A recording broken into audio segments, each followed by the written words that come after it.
people who work in it. What's the wildest thing you've discovered had to do while at work? Back when I first started ages ago, a woman called in and said my mouse isn't working.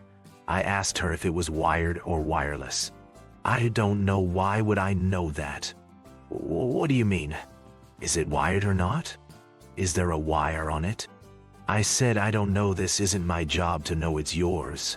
So I asked her if she picked it up and walked away, how far would she get? I was the one that got in trouble. Drive to an office for emergency on-call service, charging the client $400 an hour to plug the power back into a switch which their cleaning staff had knocked loose. Walked all the way across campus in the Florida heat, just to tell a PhD professor that the reason their monitor kept turning off every few seconds was because the computer was in fact turned off. Then got yelled at for her classroom not being ready for her when she came in. Also was told to make sure these projectors aren't in the building by the end of day. Don't care where they go, just that they aren't here tomorrow by my boss.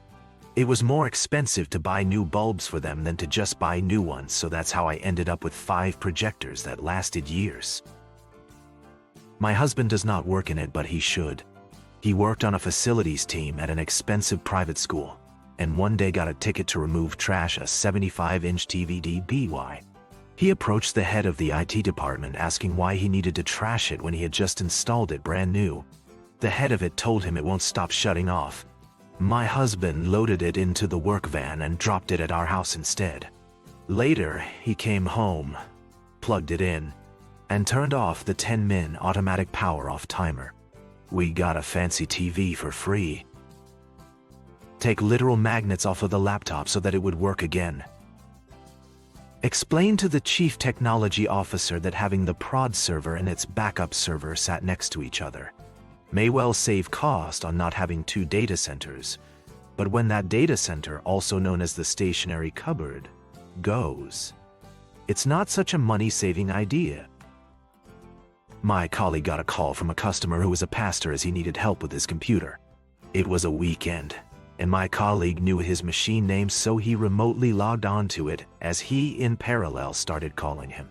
Screen loads, and is playing lesbian porn on his work computer in the church. Needless to say, it was awkward as the pastor answered the call a few seconds later. Lady from the office downstairs borrowed my boss's keyboard whilst waiting for a replacement.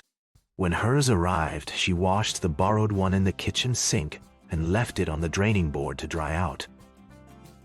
Other workers screenshot her Windows screen, made it her background, then moved her taskbar off screen. She kept clicking start, but nothing would happen.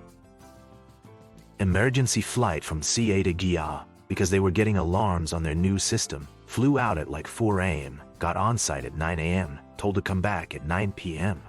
Got a hotel, slept, came back on site 9 p.m. Customer stated that someone used a cable from the PDU to log into system, but plugged it in wrong when done. But they were no longer getting alerts. I looked at it. It was correctly cabled. Apparently someone had noticed and put it back correctly. Left site and flew back home. 23-hour day just to look at a cable label. They probably got charged like $10 to have me go on site, if not more. Someone recently called my help desk requesting that we clear the road so she could get to work. The sky is falling and water's in the way, meaning it's raining really hard and the streets are flooded. As the help desk, of course, there's nothing we can do about that. Got paged one night because of a data outage. Turns out one of our on-call response folks went into the server room, locked themselves in, and unplugged several machines. This caused several data outages, which caused a page, and thus someone driving in to resolve it. This was a major military mission-critical system, and this guy thought the best way to get someone's attention was to break a bunch of stuff. We implemented content blocking for websites, stuff leak prawn, drugs, alcohol, etc., to only have to unblock porn for said construction client because the CEO liked to crank it in his office. I had to remotely install a spyware program on a VP CFO's laptop because loss prevention was trying to gather information on it. The software recorded keystrokes, program usage, web history and videos of what he was doing on the laptop.